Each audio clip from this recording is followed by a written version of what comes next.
32장입니다. 신명기 32장, 구약성경 313쪽입니다. 구약성경 313쪽, 신명기 32장 7절부터 14절까지의 말씀입니다.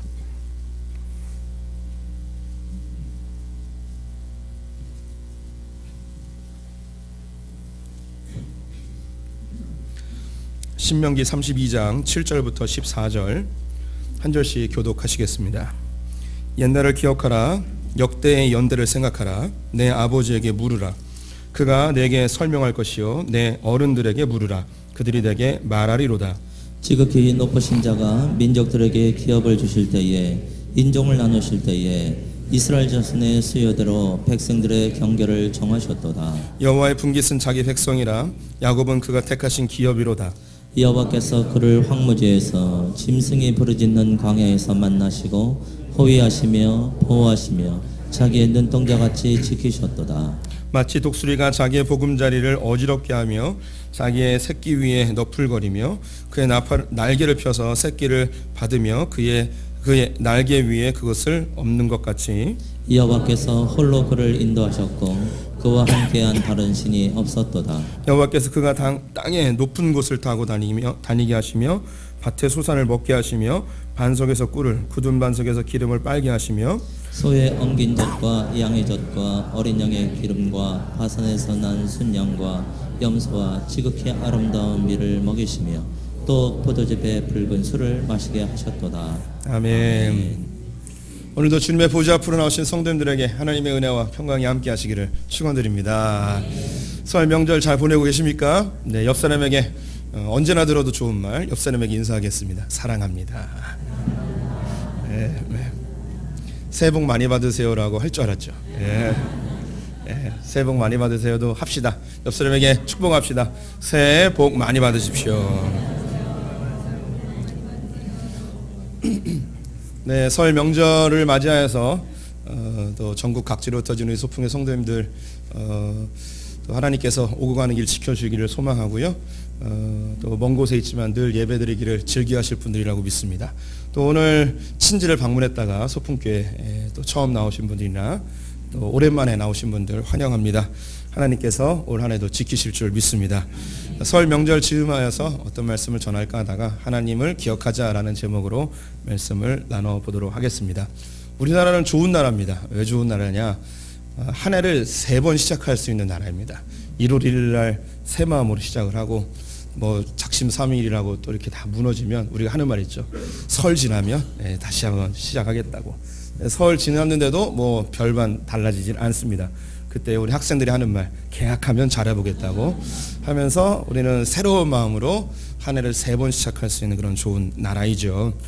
원래 그 민주화가 되면서 근대화되면서 이 구정이라고 불려지는 민속의 날이라고도 불렸던 이 설날을 없애려고 했었죠. 하지만 오랜 기간 동안 한국의 민속 명절로 우리의 삶 속에 깊이 뿌리박혀 있었던 이 설날을 우리는 없앨 수가 없었습니다. 이날을 공휴일로 안 한 적도 있었죠. 그렇게 평일로 만들었음에도 불구하고 사람들이 꾸역꾸역 모여가지고 또 설날을 지키더라고요.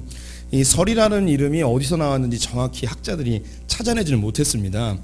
우리 한 살 먹는다, 살에서 설이 나왔다고 하기도 하고요.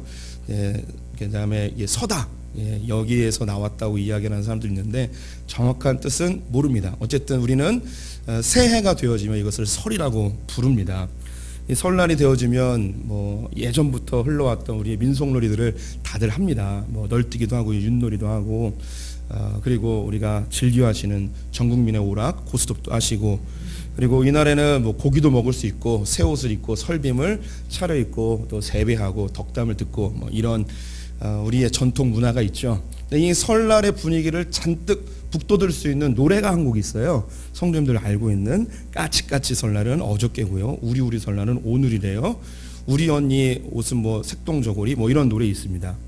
이 노래는요 우리 반달 푸른 하늘 은하수 그리고 고드름을 만드신 윤극영 선생님께서 일제시대 때 만든 거예요. 일본이 우리의 말과 노래들을 다 없애버렸을 때에 우리의 민족의 문화와 또 민족의 정신을 담은 그런 노래를 만들어야겠다 싶어서 이 설날에 맞는 까치까치 설날을 이제 지어서 사람들에게 알려줬고 이것은 널리 불리게 되었고 설날만 되어지면 이 노래를 부르면서 설날을 맞이하죠. 이게 원래 4절로 되어 있습니다. 우리가 흔히 들은 건 1절이고요. 조금 더 아시는 분들 2절까지 알고요. 그냥 3, 4절도 한번 소개해 드릴게요. 1, 2절 먼저 볼게요. 까치까치 설날은 어저께고요. 우리 설날은 오늘이래요. 곱고 고운 댕기는 내가 들고요. 새로 사온 신발은 내가 신어요. 여기 이 노래를 부르는 사람이 여자더라고요. 우리 언니 저고리, 노랑 저고리, 우리 동생 저고리, 색동 저고리. 이 여자는 둘째예요. 네. 아버지와 어머니 호사하고요. 우리들의 절받기를 좋아하셔요. 3절 4절입니다. 우리 집 뒷뜰에는 너를 놓고요. 예전부터 설날에 널뛰기를 한 거죠. 상 들고 갓 가고 호두 까면서 언니하고 정답게 너를 띄고 나는 좋아요. 정말 좋아요. 무서웠던 아버지 순해지고요. 우리 내 동생 울지 않고요. 이 집 저 집 윷놀이 널뛰기 소리 나는 설날이 정말 좋아요. 이게 이제 그 까치까치 설날의 전곡 가사입니다.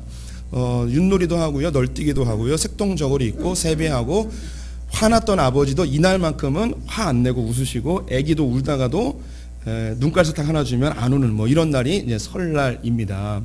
이 노래는요 어떤 의미가 있고 어떤 내용이 어떤 메시지가 있는지 우리는 전혀 뭐 생각하지 않고 그냥 우리에게 몸으로 이제 배우게 되어졌죠. 근데 한 번쯤 생각해 보셨을 거예요. 왜 이 노래에 까치가 등장을 하냐, 그리고 까치의 설날은 왜 어저께인가 고민을 해보신 분들이 있을 겁니다. 그냥 막 부르다 보니까 우리에게 이 몸에 배어져 버린 노래인데요. 여러 가지 설이 있지만 그중에 가장 설득력 있는 한 가지를 말씀을 드릴게요. 원래 모든 조류와 동물들은 봄이 되어지면 새끼나 알을 낳습니다. 한 3, 4월에 낳게 되어지는데 근데 이 까치도 3, 4월에 아기를 낳아요. 알을 낳는데 이 까치는 우리랑 아주 가까운 동네 텃새입니다. 그래서 겨울철이 된다고 어딜 가진 않아요. 그래서 한겨울에도 그냥 동네에서 살죠. 근데 알을 낳기 위해서 1월달과 2월달에 새 집을 짓습니다. 둥지를 지어요. 우리가 1월, 2월이 대부분 설이 이때 끼어 있잖아요. 그래서 까치들이 눈이 와도 바람이 불어도 1, 2월에 까치만 울어요. 그러면 다른 새들은 어디 갔냐? 추워가지고 다 숨어 있는 거예요. 근데 까치는 동네 사람들이나 혹은 짐승들이 그 알을 먹지 못하도록 나무 꼭대기에다가 집을 짓잖아요. 그래서 이 설날 즈음 된 1, 2월에 유일하게 깍깍깍대고 돌아다니는 이 새가 까치밖에 없는 거예요. 그래서 까치를 소재로 삼게 되었다 이야기를 합니다. 그 다음에 까치의 설날은 왜 어저께인가? 이거는 한문을 보면 이해가 금방 돼요. 한문을 보여드릴게요. 까치를 한문으로 작이라고 하고요. 어저께를 한문으로 작이라고 합니다. 그래서 발음이 똑같아서 까치의 설날은 어저께고 우리 설날은 오늘이다 이렇게 했을 가능성, 윤구경 선생님에게 물어보진 않았지만 학자들이 이야기하는 겁니다. 이런 내용 몰랐죠? 몰라도 아무 상관없어요. 그런데 이 노래는 우리가 너무나 잘 배우고 익히고 그냥 부르고 있습니다. 제가 왜 이 이야기를 하는가? 오늘 읽게 된 신명기 32장은 모세가 이스라엘 백성들이 가나안 땅에 들어갈 때에 그들에게 전해주고 싶은 유언과 같은 마지막 이야기를 노래로 만들었어요. 왜 노래를 만들었냐? 예전에는 종이와 그리고 이 글이 흔하지 않은 때였기 때문에 사람들에게 오래 기억을 남게 하기 위해서는 노래가 가장 좋은 방법이었습니다. 그래서 구전을 통하여서 이 운율에 맞춘 노래들은 그 내용을 다 담아요. 의미는 조금 있다 생각할지라도 일단 내용만큼은 다 기억을 한단 말이에요. 교회를 유초동부 시절에 성경학교 때 잠시 다녔던 아이들일지라도 하나님이 세상을 이처럼 사랑하사 이 노래를 많은 사람들이 알고 있어요. 그걸 믿지 않음에도 불구하고 이 운율과 함께 머릿속에 이제 박혀버린 거죠. 그래서 모세가 이 32장을 노래로 만들었어요. 우리 31장 30절 같이 읽어볼게요. 31장 30절 시작. 그리고 모세가 이스라엘 총회에 이 노래의 말씀을 끝까지 읽어 들리니라. 노래의 말씀이라고 되어 있습니다. 모세가 여기에 있는 것을 작곡은 하지 않았고요. 작사만 한 거예요. 가사만 쓴 거죠. 네, 말씀으로 이 가사를 만들었어요. 성경을 보시면 1절부터 43절까지예요. 엄청 길어요. 이걸 외운다는 것 자체가 우리 성도님들은 불가능할지 모르겠지만 고대 사회에서 아주 흔한 일이었습니다. 그럼 노래는 뭘까요? 우리가 우리나라의 전통 노래라고 하면 아리랑이라고 알고 있잖아요. 아리랑은 전통 노래가 아니에요. 이건 전통 민요고요. 전통 노래는 시조라는 게 따로 있어요. 고려 시조가 있고 이제 조선 시조가 있는데 우리가 이야기하는 보통 시조 하면은 이제 조선 시대 때의 이제 시조입니다. 이건 운율이 똑같아요. 이제 평시조, 산시조 이렇게 나눠지긴 하는데 운율이 똑같고 거기에 가사만 집어넣으면 모든 노래가 되어져요. 우리가 많이 알고 있는 동창이 밝은 이게 운율이에요. 그러면 한산섬 달발 이게 청산이 이게 우리가 다 똑같아요. 가사만 바꾸면 되는 거죠. 이 당시에도 지금 완전히 복원되진 않았지만 여기에 맞춰진 노래가 있어요. 그럼 거기에다 가사만 집어넣으면 그냥 노래가 되는 거죠. 그래서 이렇게 이제 만들어졌습니다. 그러면 이 모세가 왜 이 노래를 만들었을까요? 이스라엘 백성들이 이제 가나안 땅에 들어가야 되는 거예요. 우리 성도님들이 만약에 이스라엘 백성이라면 40년 동안 광야 생활하다가 드디어 가나안 땅을 눈앞에 보고 있습니다. 모세는 죽기로 결정되어 있고 후계자로 여호수아가 이제 결정이 되어 있는 상태입니다. 눈앞에 가나안 땅을 보고 있는 이스라엘 백성들 40년 동안 인도했던 지도자가 곧 있으면 죽게 되어지고 새로운 땅, 처음 가는 땅에 이제 들어가야 되는데 어떤 마음일까요? 가장 먼저 드는 생각은 설렘이라고 생각이 듭니다. 40년의 광야 생활을 마치고 이제 드디어 새로운 땅, 새로운 장소, 이제 우리 땅이 생기는구나. 그런 설렘이 분명히 있었을 것입니다. 더불어서 두려움도 있었을 거예요. 알지 못하는 것에 대한 미지에 대한 두려움이 있죠. 더불어 자기 아버지 세대에 12명이 정탐을 갔다가 10명이 이 무서운 정보들을 전해주었습니다. 10명이 부정적인 언어들을 사용했는데 거기에는 안악자손 거인족이 살고 있고 우리는 거기에 비하면 메뚜기다 이야기하면서 벌벌벌 떨었던 기억이 있습니다. 더불어 가나안의 7족속이 진을 치고 있었고 이스라엘 백성은 군사훈련을 받지도 아니하였으며 그들이 처음 가는 땅 지리도 알지 못하는 곳에서 어떻게 전쟁을 할 것인가 굉장히 두려운 이야기죠. 우리 성도님들이 이제 2017년을 시작했습니다. 이제 한 달쯤 사셨는데 1월 1일을 맞이할 때 우리의 마음에 분명히 설렘과 두려움이 있었을 것입니다. 올 한 해는 뭔가 잘 될 것 같은 그런 느낌, 하나님께서 복 줄 것이라는 그런 기대감, 하나님께서 나에게 새로운 삶의 페이지를 열 것이라는 그런 생각들이 있었을 것이죠. 더불어 올해는 잘 먹고 살 수 있을까? 올해는 어떤 어려움이 나를 기다릴까에 대한 두려움도 분명히 있을 것입니다. 이제 한 달이 지났어요. 한 달이 지나본 거 이거 마치 예행 연습과 같네요. 남은 11달은 어떻게 살 것인가? 한 달 살아보니까 느낌 딱 오죠.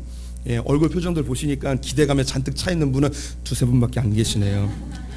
올해도 힘들겠구나라는 생각이 가득하신 분들이 많이 있을 것입니다.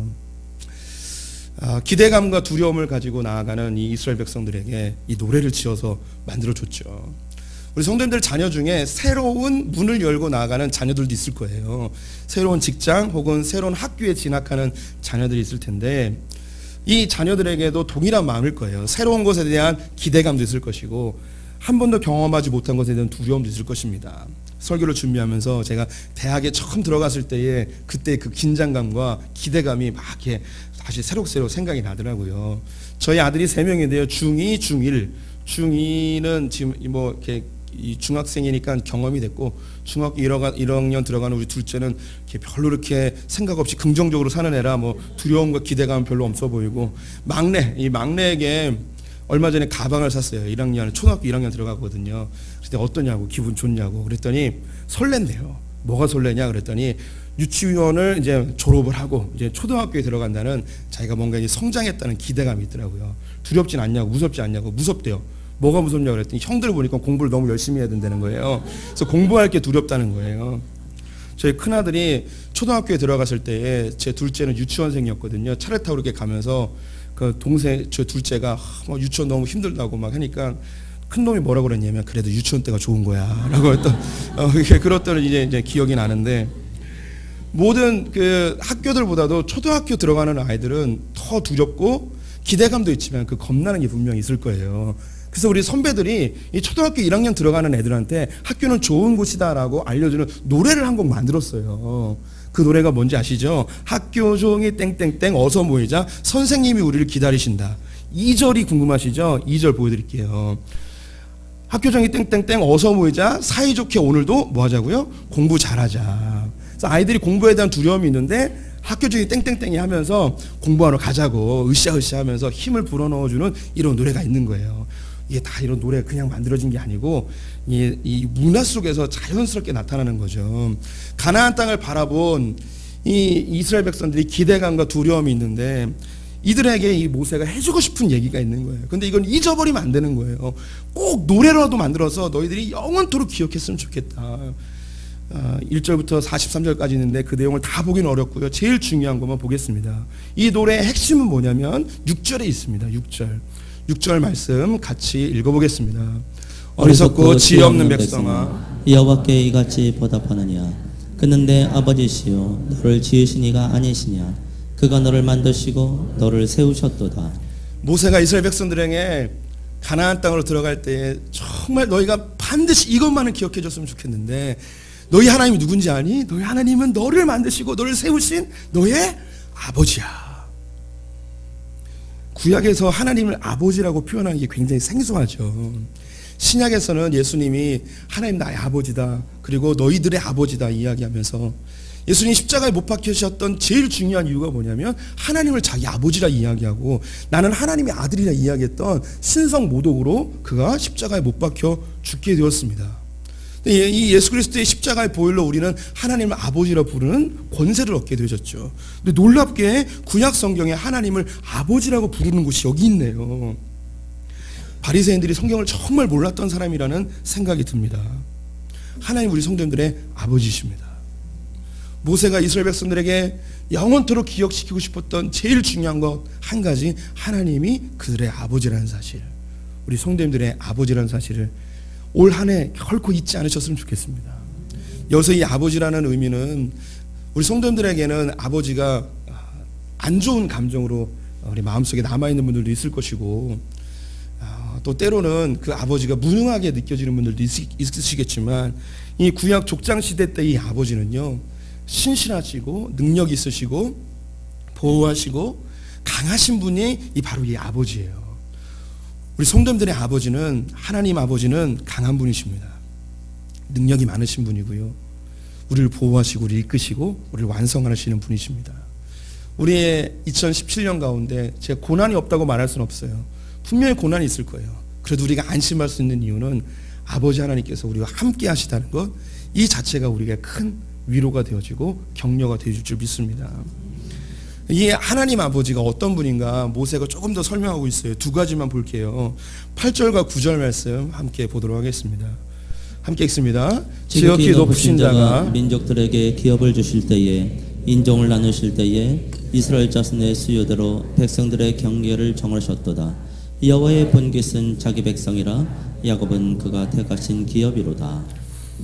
우리 아버지 하나님은요 우리에게 분깃을 주시는 분이십니다. 우리에게 경계를 정하셔서 우리의 땅을 주시는 분이에요. 먹이고 입히시는 분이세요.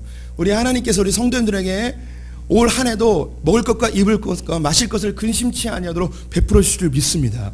우리 성도님들이 씨 뿌리고 수고하고 땀 흘린 것에 대한 마땅한 대가를 얻도록 하실 줄 믿습니다.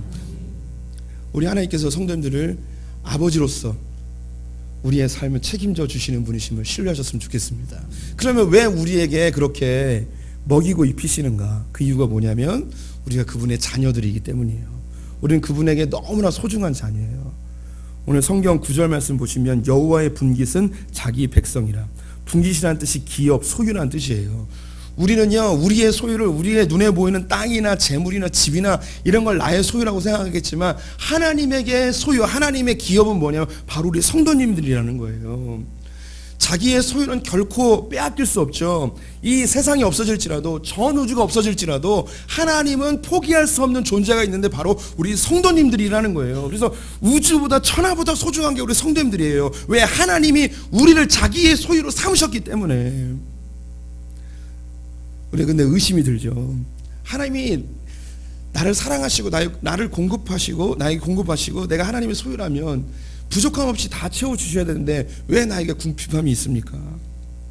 우리 성도님들이 자녀를 키우다 보면 자녀들이 부모님을 붙들기보다 부모님이 주신 선물을 더 붙들게 되면 마음이 속상한 것이 아주 자연스러운 일입니다. 하나님이 우리들에게 공급하셔서 땅과 우리의 재물과 우리의 삶의 터전을 주셨어요. 그래서 이것만 붙들고 있는 거예요. 하나님을 안 보는 거예요. 그러면 하나님께서 이 붙들고 있는 이걸 빼앗으셔서 붙들었던 손을 다시 하나님의 손을 붙들도록 하나님께서 작업을 하시죠.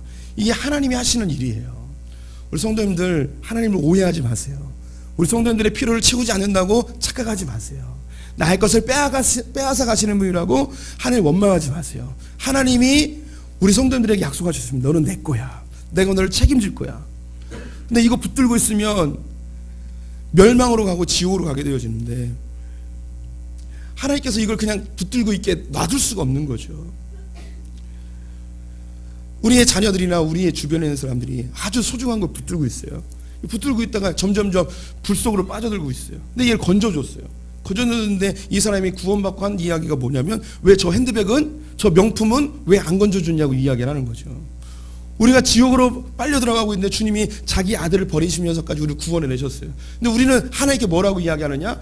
왜 하나님 저 돈은, 저 재물은, 저 물질은 왜 안 건져주시고 나만 건져주십니까? 라고 이야기할 때가 있는 거죠. 하나님께서 우리 성도들의 필요를 채우십니다. 자족하기를 배우시고 하나님께 구하되 그리 아니하실지라도 주님을 신뢰하는 분들 되셨으면 좋겠습니다. 하나님이 우리 성도님들을 소유하고 계세요. 넌 내 거야. 내가 너를 낳았어. 이 하나만으로도 우리는 평강을 누릴 줄 믿습니다. 두 번째, 모세가 알려주는 하나님은 어떤 분인가? 오늘 10절 말씀 같이 읽어보겠습니다. 함께 읽겠습니다. 여호와께서 그를 황무지에서 짐승이 부르짖는 광야에서 만나시고 호위하시며 보호하시며 자기의 눈동자같이 지키셨도다. 본문에서 아시듯이 하나님 우리를 보호하시는 분이십니다. 눈동자처럼 보호해 주신대요. 이 눈동자를 보호하기 위해서 눈꺼풀이 감기는데 이걸 찰나의 시간이라고 하더군요. 0.018초래요. 굉장히 짧은 시간인데 가장 소중하기 때문에 이것을 보호하고 있습니다. 우리 성도님들을 하나님께서 눈동자처럼 티끌 하나라도 들어가면 이걸 뽑아내기 위해서 눈물을 바로 작동시키듯이 하나님이 자기 백성들을 눈동자처럼 그렇게 보호하고 계시대요. 광야의 길과 험한 길을 걸을지라도, 황무지를 걸을지라도 우리 성도님들 기억해 보십시오. 지금까지 살아왔던 수많은 세월 동안 하나님께서 우리를 보호하지 않은 적이 없어요.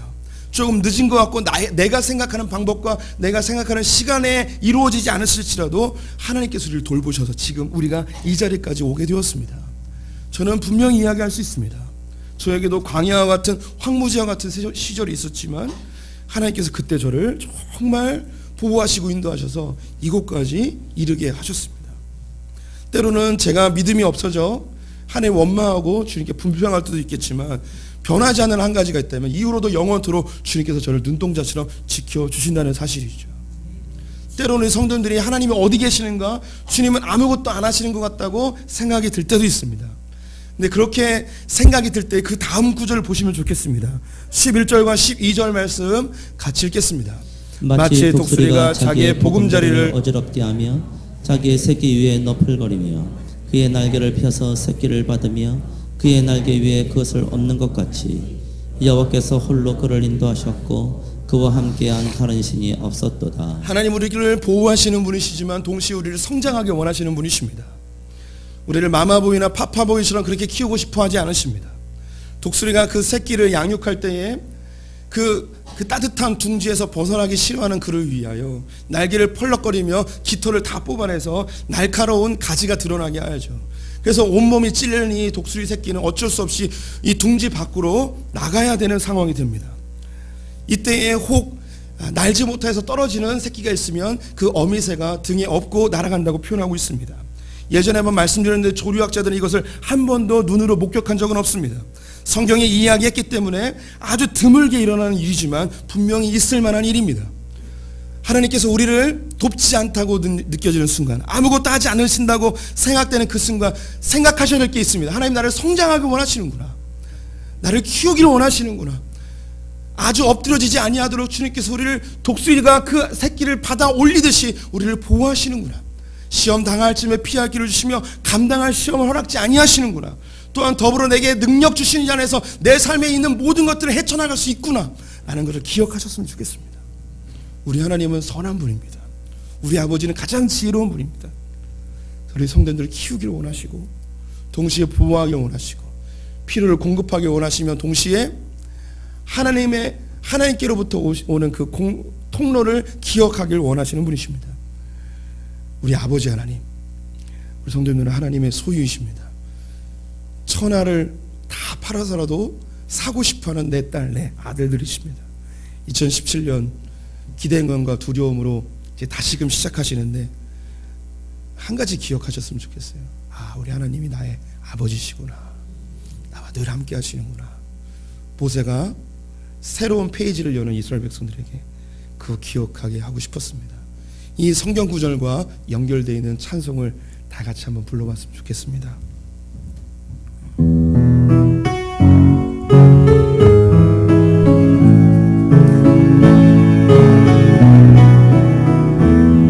나를 지으신 주님, 나를 지으신 주님, 내 안에 계셔.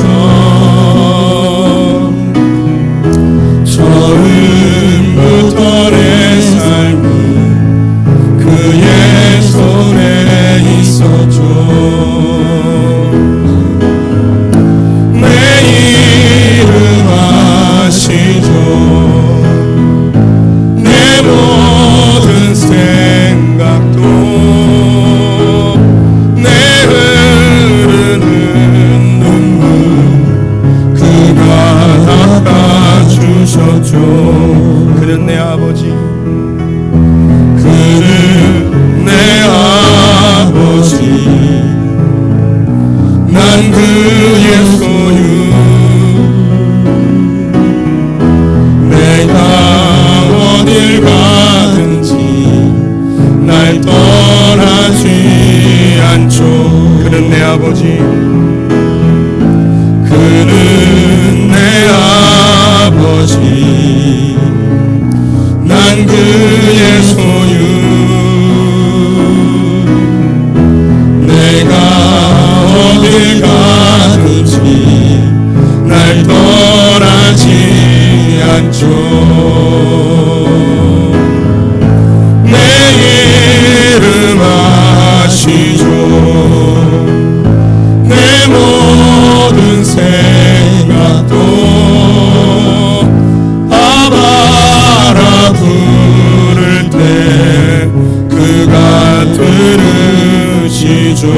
내 이름 아시죠. 내 이름 아시죠. 내 모든 생각도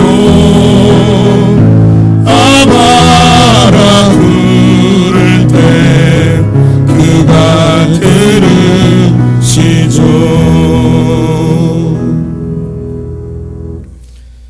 하나님 아버지, 이제 2017년을 본격적으로 시작을 합니다. 두려움과 설레임 동시에 있는 이 시기에 하나님 아버지를 기억하는 자들 되게 하여 주시옵소서. 우리를 천하보다 귀하게 여기시며 우리의 먹을 것 입을 것을 공급하시며 나를 눈동자처럼 지키시며 나를 키우시되 고난과 어려움을 통하여 우리를 성장시키시는 하나님을 신뢰합니다. 그리 아니하실지라도 주님을 하시는 일을 신뢰하며 내게 능력 주신 자 안에서 모든 것을 할 수 있음을 신뢰하고 감당할 시험밖에 허락지 않으시는 주님을 기억하게 하여 주시옵소서. 하나님, 2017년을 주님의 이름으로 축복합니다. 하나님께서 우리에게 필요한 것들을 날마다 공급하여 주시며 피곤치 않게 하시며 질병과 사고로부터 보호하시며 하나님께서 우리와 동행하심을 날마다 느끼는 소풍의 성도님들 다 되게 하여 주시옵소서. 예수님의 이름으로 기도드렸습니다. 아멘.